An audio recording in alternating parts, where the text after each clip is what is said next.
पांच बातें जो कभी नहीं करना। आज थोड़ा सा जो बहुत जरूरी सावधानियां हैं। ऐसा कोई काम जो बहुत सारे किए हुए कामों को खत्म कर देता है, खा जाता है, या हमारे लिए बिल्कुल बाधक बन जाता है आगे बढ़ने में। तो वो काम, गलत काम कुछ ऐसा नहीं करेंगे तो कैसे भी करते रहेंगे तो भी हम जरूर सफल हो जाएंगे, लेट देर सवेर।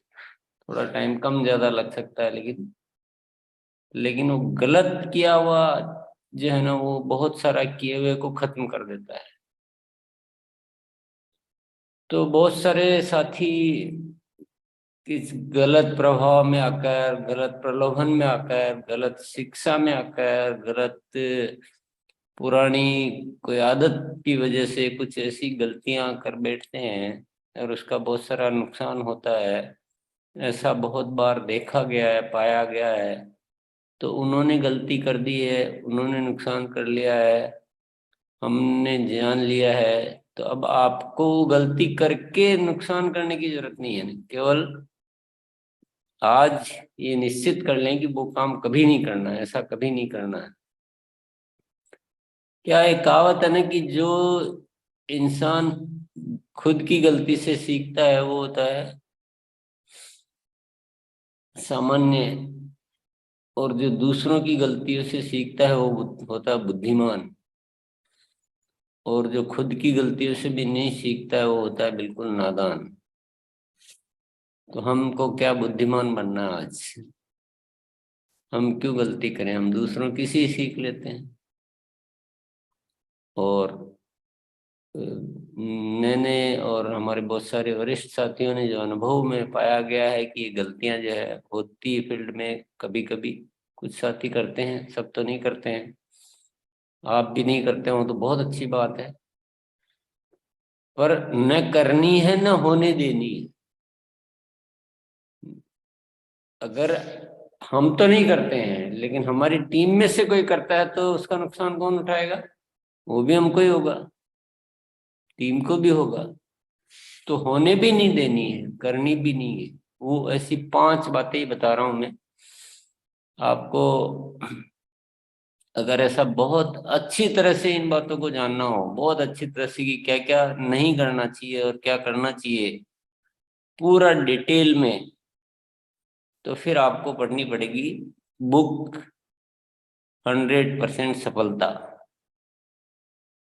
उसमें पीछे ही पीछे ऐसी एक पूरी लिस्ट दी हुई है कि हमें क्या क्या नहीं करना चाहिए। पूरी लिस्ट है, बहुत लंबी। तो हर एक चीज वो अपनी अगर आप आदत में ले आएंगे तो आप सफल होंगे ही होंगे, नहीं होने का कोई प्रश्न ही नहीं है। बुक का नाम ही 100% सफलता है। किसी भी बुक को, विशेष तौर से हमारे जो आरसीएम की बुक्स है, वो किसी भी बुक को पढ़ना और रख देना उससे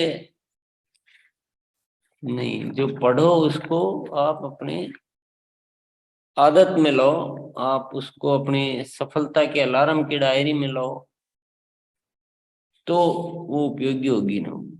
आदत में आना बहुत जरूरी, व्यवहार में आना बहुत जरूरी है। तो आज वो चीजें जान लेंगे थोड़ा सा, जो पांच पांच ही बता रहा हूं मैं। बाकी ज्यादा के लिए आपको सफलता 100% बुक आप पढ़ सकते हैं, आप नोट कर लें भले। सफलता 100% बुक आज पीछे, आज या जब भी टाइम मिले आप एक बार थोड़ा देखिएगा। और आप देख के क्या करना है, ये समझना है कि कहीं मैं तो ऐसा नहीं कर रहा हूँ जो इसमें लिखा हुआ है, या मैं ऐसी कोई चीज तो नहीं छोड़ रहा हूँ जो करना जरूरी है और वो मैं नहीं कर रहा हूँ उसको। तो वो आपको स्पष्ट हो जाएगा। पर अभी चलो पांच बातें जानते हैं अपन जो कभी नहीं करनी चाहिए। पहला है उधार देना या उधार लेना। उधार देना या उधार लेना। उधार देना भी नहीं है, उधार लेना भी नहीं है। और यदि कोई ऐसे साथी है जो पीयूसी वंडरवर्ल्ड आदि चलाते हैं, वो तो विशेष तौर से अच्छी तरह से ठोक ठोक के गहरी स्याही से नोट कर ले, किसी भी सूरत में उधार नहीं देना है। क्योंकि उनके यहाँ से उधार देने की संभावना ज्यादा रहती है अनीता। कभी भी उधार नहीं देना है ना। और कोई अगर मान लो अपना उधार मांगने वाला कोई बहुत नजदीकी आ गया, रिश्तेदार आ गया, तो वो उधार ले मांगने लग जाता है कि चलो मैं बाद में दे दूंगा, तो आप क्या करोगे? तो आप ये बोलोगे कि यहां से इस जो है इसमें हमारा सिस्टम है, हम हमारे ऑडिट सिस्टम से भी बंधे हुए हैं। और हम वैसे भी, हमें ये सिखाया गया है कि जैसे किसी गुरु धर्म में जो सिखाया जाता है ना, वैसे हमें मूल मंत्र सिखाए गए हैं कि यहाँ से आप ये ऐसा कुछ भी नहीं करना है। आपके पास नहीं हो तो मैं घर से लाके भले आपको पैसे दे दूं, पर यहाँ से तो मैं उधार, ऐसा कुछ भी, मतलब आप क्या बोलोगे बताओ, आप सोचो। पर कोई भी आ जाए, किसी भी सूरत में आ जाए, कोई आपका बहुत बड़ा सीनियर अपलाइन आ जाए, जो अपलाइन उधार मांगता है, जो अपलाइन उधार मांगता है, उस अपलाइन की बात मानना ही छोड़ दो आप। जो उधार मांगने वाले अपलाइन कभी भी सही अपलाइन हो ही नहीं सकता है। जो खुद ही खड्डे में ले जाने के काम कर रहा है वो क्या अपलाइन है? अपलाइन आ जाए, डाउनलाइन आ जाए, टारगेट का चक्कर आ जाए, कुछ भी आ जाए, कुछ भी हो जाए, उधार न तो देना है और न लेना है। और न लेने देना है और न देने देना है अपनी टीम को। आपने तो नहीं किया, पर टीम में से किसी ने कर लिया। आप में से बहुत सारे साथियों ने कहीं ना कहीं वो अनुभव हासिल किया हुआ होगा ना, कहीं ना कहीं चोट खाई हुई होगी, अगर जिनकी थोड़ी बहुत टीम ठीक ठाक है तो। क्योंकि हमारे सिस्टम में, हमारे इसमें अनीता पार्थ के हाथ उठा रही है। मैं तो इसी समुद्र में रहता हूँ ना, तो मुझे सब पता रहता है क्या क्या होता है। मैंने ऐसी ऐसी घटनाएं देखी सुधार की वजह से, अच्छे अच्छे लीडर, एक्टिव, खूब, बहुत जबरदस्त पावरफुल लीडर लीडर, मतलब ऐसा तेज गति से आगे बढ़ता हुआ, खूब मोटिवेटेड, मीटिंग लेना आता है, सेल करना आता है, काम करना आता है, लेकिन उधार के चक्कर में खत्म हो गया। मैंने देखे हैं रूबरू। इसलिए अच्छी तरह से समझ में आ गई ना। आज अंतिम बार, कोई भी कारण नहीं आना चाहिए कि इस कारण से हम उधार दे देते हैं या ले लेते हैं, या देने देते हैं या लेने देते हैं। अब आ जाते हैं दूसरी बात पे। टारगेट मंथ में निश्चित रूप से हमें बड़ा काम करना होता है। टारगेट मंथ में हमें बड़ा काम करना, कि आपने टारगेट ले रखा है कि मुझे उस टारगेट मंथ में रॉयल्टी पर जाना है, ये वाली पिन प्राप्त करनी है। मैं आपको बिल्कुल समर्थन करता हूँ आपके टारगेट में, कि जरूर ऐसा टारगेट होना चाहिए। क्योंकि बिना टारगेट के पावर नहीं आती काम करने की। ये तो होना चाहिए, उसके लिए मैं मना नहीं कर रहा हूँ, कहीं उल्टा मत समझ जाना। टारगेट मंथ के लिए आप तैयारियां कीजिए, 2 महीने 4 महीने पहले से तैयारी करना शुरू कर दीजिए। अपनी टीम में डायमंड क्लब की संख्या बढ़ाइए, अपनी टीम बढ़ाइए, आप अपने टीम से संपर्क बढ़ाइए, उनके टारगेट शीट से कीजिए कि भाई मेरा टारगेट जो है मार्च में ये है, तो तुम्हारे सबके क्या क्या टारगेट हैं, उसके लिए टारगेट के टुकड़े कीजिए और ऐसे ऐसे अभी से तैयारी कीजिए। वो सब कुछ कीजिए, परंतु किसी टारगेट मंथ की वजह से किसी दूसरे महीने का बिजनेस मत खाइए। जैसे कि मार्च में टारगेट पूरा करना है तो फरवरी का बिल रोक लिया या रुकवा दिया, अप्रैल की खरीदी एडवांस में कर ली। तो ये बहुत गलत पड़ता है। इसके बारे में मैं 1 घंटे तक आपके नुकसान बता सकता हूँ इसके। एक और मैंने 22 सालों में सबसे ज्यादा खराब होते हुए कोई वजह देखी है तो वो ये है, किसी दूसरे महीने का बिजनेस को खा जाना टारगेट में। खा जाना हम समझ गए ना आप, कि इधर का रोका, आगे का ले लिया। जो माल 6 महीने में बिकता है उसको लेके भर के रख लिया, पिछले 2-3 महीनों से बिलिंग रोक के बैठ गए। ये अपने को आपको पूरा, क्या शब्द ही मैं बोलने मुंह से नहीं बोल पा रहा हूँ, मैं बोलना नहीं चाहता हूँ, अपने आप को पूरा उसकी व्यवस्था है। मैं आपको कोई भी गलत बात नहीं बताऊंगा। आपको जो भी ये बातें सिखा रहा है वो इस सिस्टम का, मतलब वो सिस्टम में नहीं है, वो सिस्टम का पार्ट नहीं है। वो हमारे इस ग्रोथ को रोकने वाला है। वो हमें सही चीजें नहीं सिखा रहा है। जो भी सिखा रहा है आपको, मैं तो साफ साफ बोल रहा हूँ, जो भी इसको सुनना है सुनो। क्योंकि गलत होने देंगे तो हम कैसे व्यवस्था चलाएंगे। टारगेट में मैं आपके साथ हूँ पूरी तरह से। हम कितना भी दिसंबर के टारगेट के लिए आपके पीछे पड़े हुए हैं, बार बार बात कर रहे हैं, क्या कर रहे हैं, कितने तरीके निकाल रहे हैं। ऐसा नहीं टारगेट नहीं होना चाहिए, टारगेट जरूर होना चाहिए, बड़ा होना चाहिए दूसरों से। पर टारगेट पूरा करने के लिए आप ज्यादा सेलिंग करो, इसी महीने करो। ऐसा थोड़ी कि पिछले महीने का रोक लिया, अगले महीने का खरीद के रख लिया, या उधार ले लिया गलत तरीके से, पीवी खरीद लिया।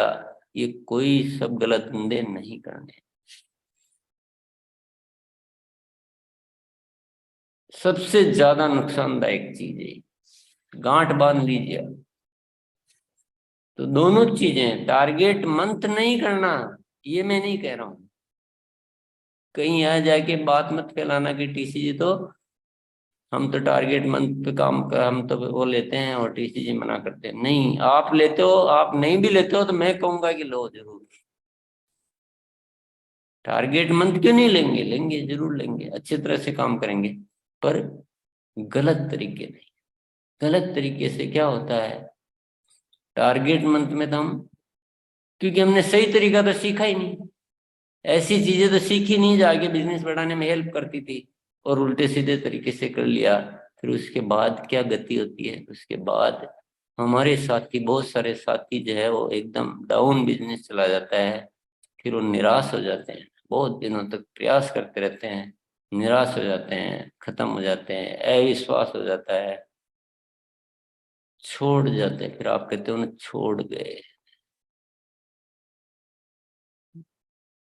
अगर किसी को प्रोग्रेस दिख रही हो तो कोई छोड़ेगा आरसीएम जैसा सुंदर काम।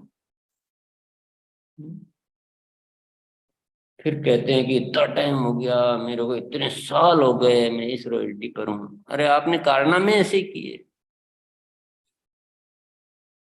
आरसीएम का सिस्टम में रॉयल्टी पर आना, आप ठीक है, कोई 6 महीने में नहीं आओ, 1 साल में, थोड़ा और ज्यादा टाइम लग गया, 1.5 साल लग गया, 2 साल लग गया, उसके बाद तो रॉयल्टी सिस्टम से आनी चाहिए। अगर आप विधिवत तरीके से, एक नॉर्मल तरीके से भी काम करोगे तो भी आनी चाहिए। तो इस बात को भी गांठ बांध दीजिए अच्छी तरह से। तीसरी बात,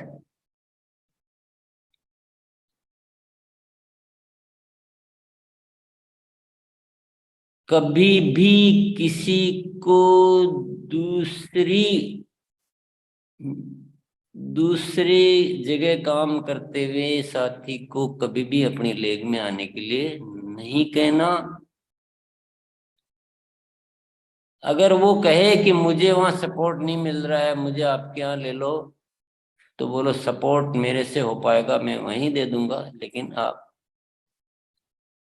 इस आरसीएम को दाग मत लगाइए, इस पवित्र कार्य में ऐसे आप अपवित्र विचार मत लाइए कृपया करके।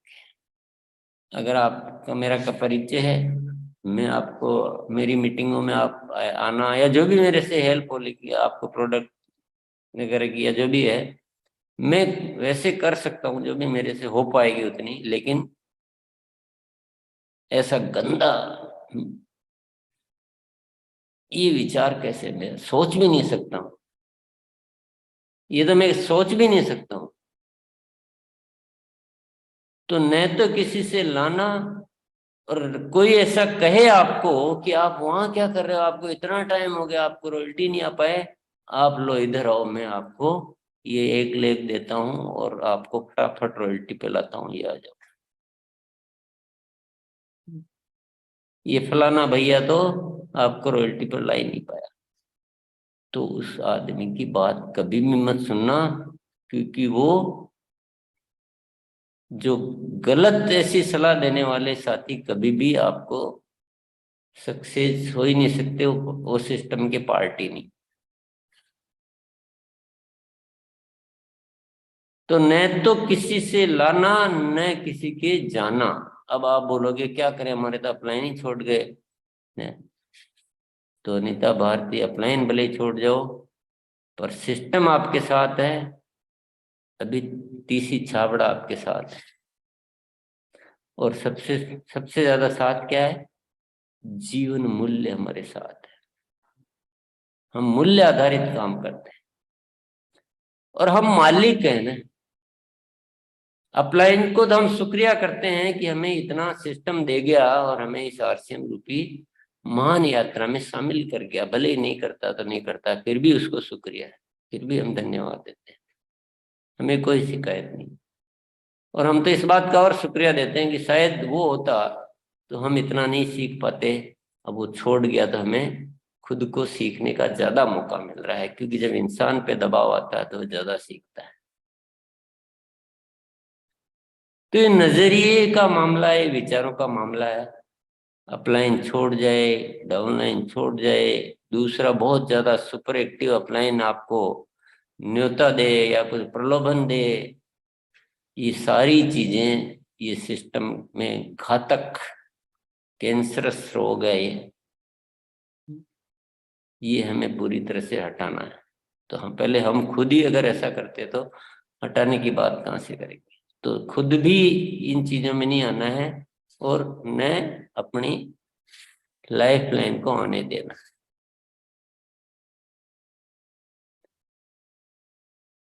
आप चाहो तो ये जो अपनी बातचीत हो रही ना, इसको आप बाद में यूट्यूब पे रहता है, इसका आप क्लिप बना के और आप अच्छी तरह से सब लोगों को दे सकते हो। तो 3 चीजें हो गई हमारी। पहली तो हुई उधार नहीं करना, और दूसरी क्या हुई थी, टारगेट मंथ को गलत तरीके से नहीं करना, और तीसरी हुई ये इधर उधर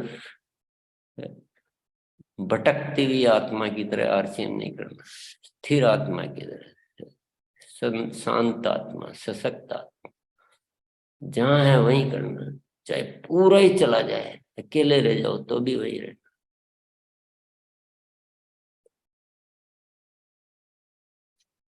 चौथी बात, कभी किसी से संबंध विच्छेद नहीं करना।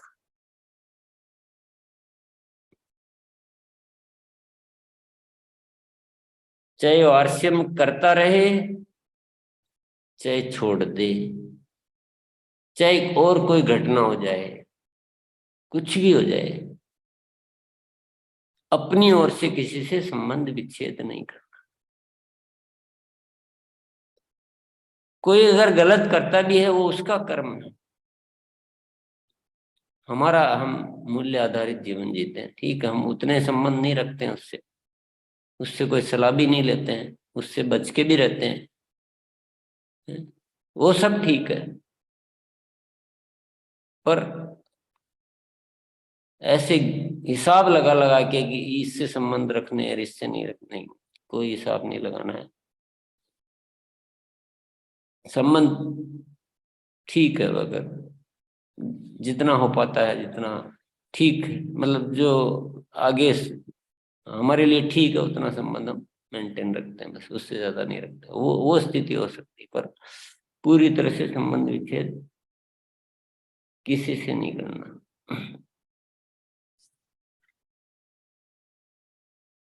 और फिर पांचवी बात,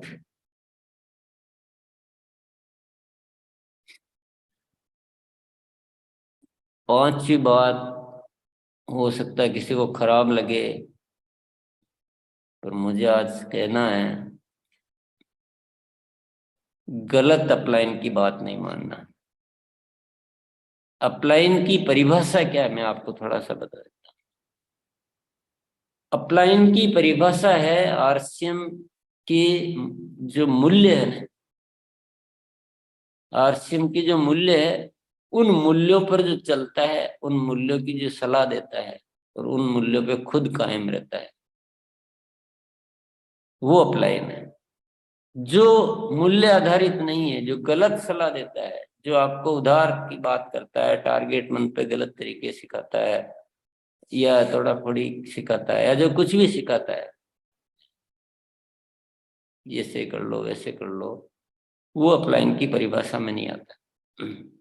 इसलिए हम रोज ही सिखाते हैं कि अपलाइन से मुलाकात रखो। मैं खुद सिखाता हूँ आप कि अपलाइन से संपर्क रखो, अपलाइन की मदद लो कार्य में। पर उस अपलाइन की परिभाषा है कि वो अपलाइन वह है जो सिस्टम से चलता है। और ये बात मुझे कहना, क्योंकि मैं चुप नहीं रह सकता हूँ इस मामले में, इन पांचों बातों में चुप नहीं रह सकता हूँ, क्योंकि मैंने देखा है इन पांच घटनाएं, इन पांच कारणों से अनेक घटनाएं मेरी आंखों के सामने घटित होते हुए देखी है।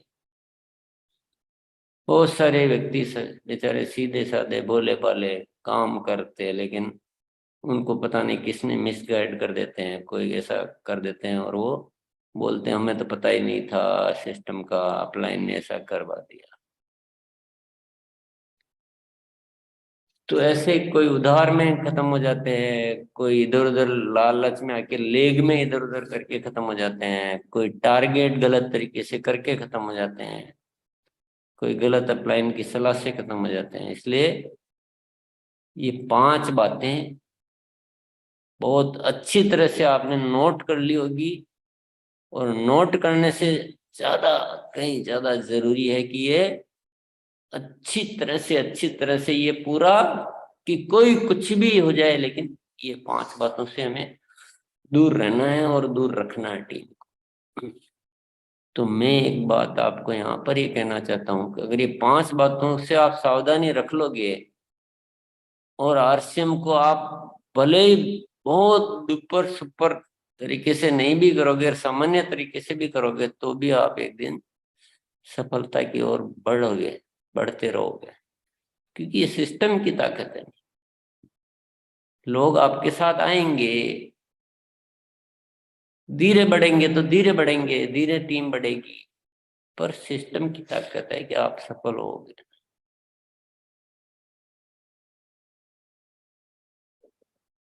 इसलिए इन पांच बातों को बहुत जरूर ध्यान रखना है, पूरी तरह से हमें सिस्टम में लाना है। पांच चीजें जो कभी नहीं छोड़नी, वो भी जाने क्या, थोड़ा सा शॉर्ट में वो भी जान लेते हैं। 100% प्रोडक्ट यूज, यानी प्रोडक्ट का यूज कभी नहीं छोड़ना है।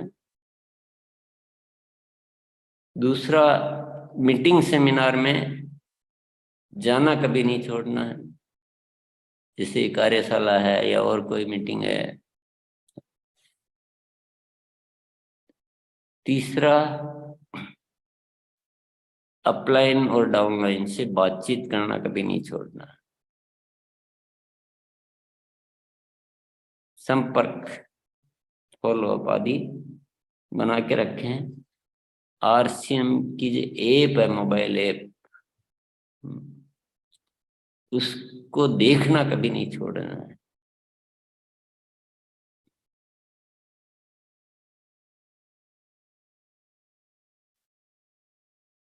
और पांचवी बात,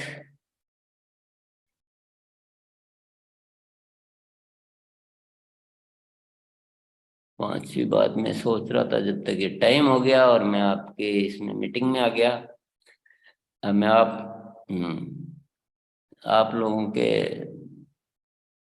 छोड़ता हूँ। पांचवी आप अपने मन से लिख लीजिए। आप भी तो मालिक हो अपने मन से कि ये कभी नहीं